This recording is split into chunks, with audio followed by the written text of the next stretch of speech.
Mesdames et messieurs, chers frères et sœurs de la banlieue, particulièrement de Pékin, chers journalistes de la presse nationale et internationale,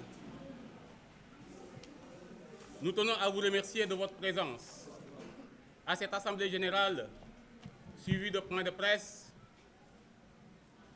Tout d'abord, nous exprimons nos solidarités aux populations de Touba, de Kaolack et de l'ensemble du territoire national qui patauge actuellement dans les eaux pluviales sans aucune assistance du nouveau régime des bambins barbus.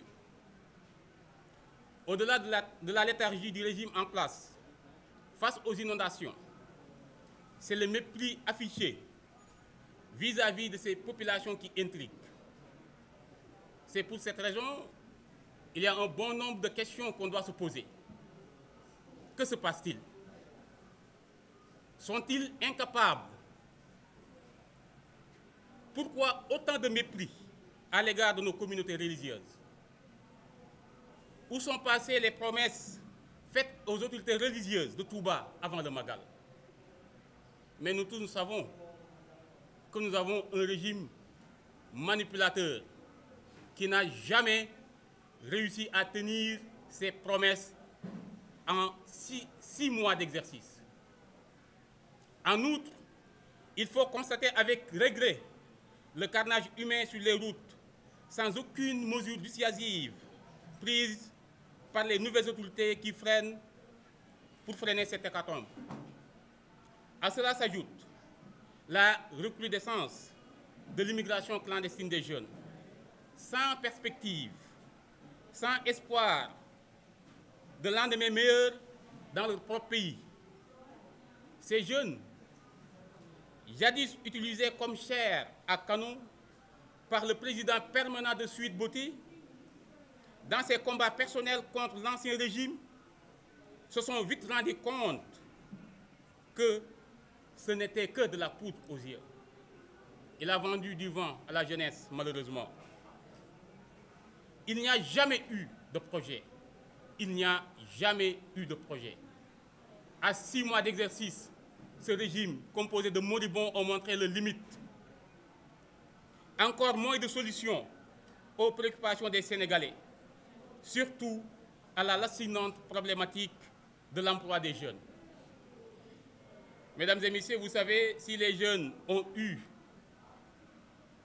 en Serigne Ngoundou et Koromak leur espoir, pourquoi sont-ils si nombreux à défier les vagues au péril de leur vie? Ça, c'est une question qu'on doit se poser.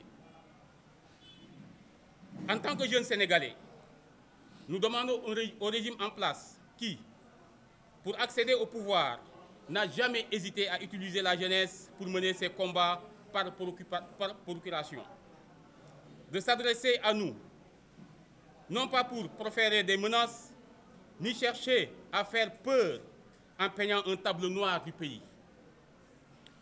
Nous voulons un État sérieux qui permettra aux Sénégalais et Sénégalaises d'avoir des opportunités d'investissement dans la paix et dans la prospérité, car nous sommes tous conscients que les Sénégalais souffrent. Nous sommes tous conscients que les Sénégalais sont fatigués des coupures de courant intempestives. Nous sommes tous conscients que les Sénégalais sont fatigués de payer des factures d'électricité trop chères et pour lesquelles ils ignorent les modes de facturation. Nous sommes tous conscients que les Sénégalais sont fatigués de payer des factures d'eau exorbitantes. Mesdames et messieurs, les Sénégalais sont fatigués de l'inflation des denrées de première nécessité. Et malheureusement, ils vont certainement continuer à l'être si l'on se fie au récent rapport du FMI sur la conjoncture économique qui a été publié le 12 septembre 2024, qui affirme sans embâche que l'économie sénégalaise au second trimestre est exsangue. Mesdames et messieurs, vous savez mieux que moi que la DPG était une opportunité claire d'éclairer les lanternes des Sénégalais et investisseurs sur les orientations stratégiques et économiques du pays. Mais il a préféré encore s'adonner à ce qu'il sait mieux faire. C'est quoi? On le sait nous tous. Il a encore fui ses responsabilités sous l'œil complice du locataire du palais présidentiel. Et c'est malheureux pour un président qui ne parvient pas à assurer la plénitude de son pouvoir. C'est malheureux et c'est dommage pour le Sénégal. Il faut souligner que la détérioration du tissu économique de notre pays est causée par les mesures populistes, inopportunes et belliqueuses prises par ces bambins berbus, sans aucune expérience étatique. Cependant, l'heure est arrivée. Oui, on doit le dire haut et fort. L'heure est arrivée. L'heure de la nouvelle responsabilité. L'heure de la nouvelle responsabilité.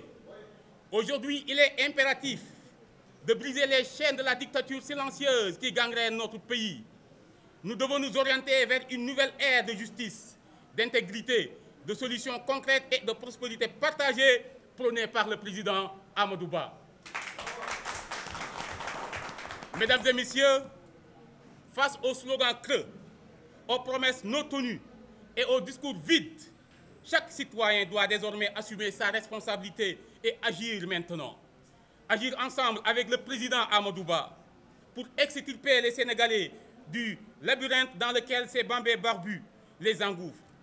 Chers jeunes, le président Amadou Ba vous écoute, vous entend et s'engage avec vous à construire un Sénégal prospère, juste et équitable. Et vous ne serez plus les wagons, mais la locomotive du véritable changement. Mesdames et messieurs, chers compatriotes, ainsi, en perspective des élections législatives du 17 novembre 2024, nous appelons tous les Sénégalais à se mobiliser derrière le président Amadou Ba afin de donner une majorité confortable à l'opposition pour abréger la souffrance des Sénégalais. Par ailleurs, nous prenons en témoin l'opinion nationale et internationale sur les velléités manifestes du ministre de l'Intérieur, Jean-Baptiste, de biaiser le processus électoral,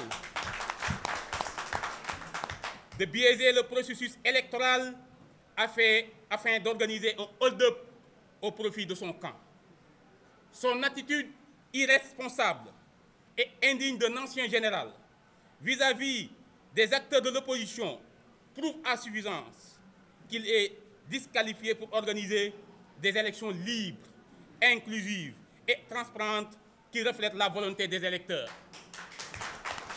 Et vous en avez la confirmation le 9 passé au King Fahd Palace. Tous les Sénégalais se sont mobilisés car ils attendaient le Messie en réalité, l'homme de la situation.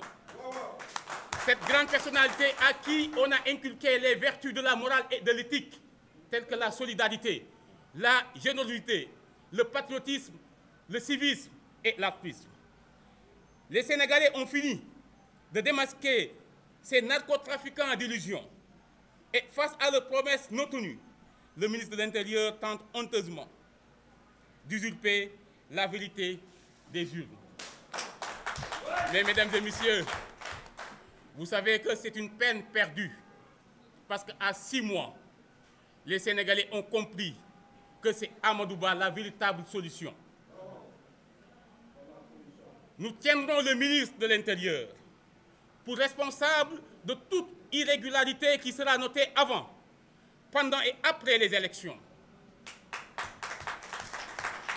À cet effet, toute violence, contentieux ou conflit post-électoral qui adviendra, il devra en assumer l'entière responsabilité. Mesdames et messieurs, nous dénonçons de vive voix la séquestration de notre camarade Lat Diop. Je le répète encore, nous dénonçons de vive voix la séquestration de notre camarade Lat Diop, victime d'une cabale judiciaire pour ses propositions d'entente contre le maréchal en carton à la primature. Il est important de rappeler que le sieur Lat Diop n'a jamais été épinglé par un rapport de contrôle. Cette instrumentalisation de la justice peut neutraliser les adversaires politiques dans des départements à enjeu électoral ne passera pas. Nous demandons sa libération immédiate et sans condition. Et sans condition, faute de quoi nous ferons face. Mesdames et messieurs, si le régime des Bambins barbus est sincère dans sa volonté de reddition des comptes, il devra d'abord commencer par les gros caïmans qu'il cache au palais. À cet égard, Madame Mimi ngi ñëw te Mimi demul dikul. Ancienne patronne d'Amadou Ba, d'ailleurs, même si elle semble l'oublier, devra se justifier de sa gestion nébuleuse des deniers publics au Conseil économique, social et environnemental. Au moment où le président Amadou Ba demeure une plus-value pour le monde entier, Madame Mimi reste nocive pour le Sénégal. Nous demandons au président délégué Diomaye de lever son coude sur les rapports de l'IGE concernant sa nouvelle alliée et ce concernant Mary Teuw.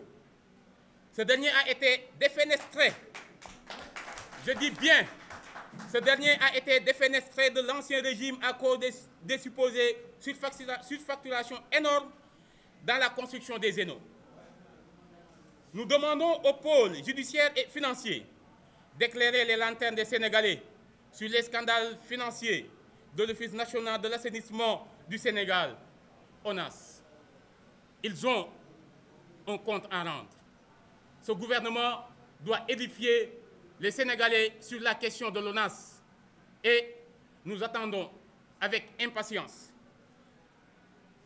qu'il s'avère impliquer directement le ministre Cheikh Tidiane Dièye.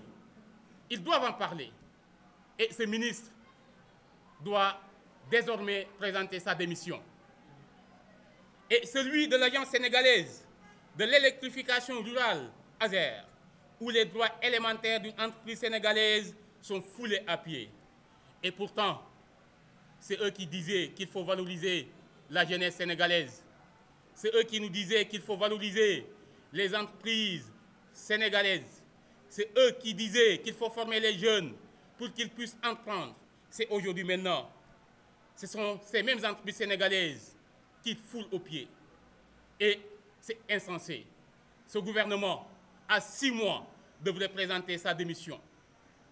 Enfin, nous mettrons en garde toute personne qui s'aventurerait désormais à attaquer le président Amadou Ba.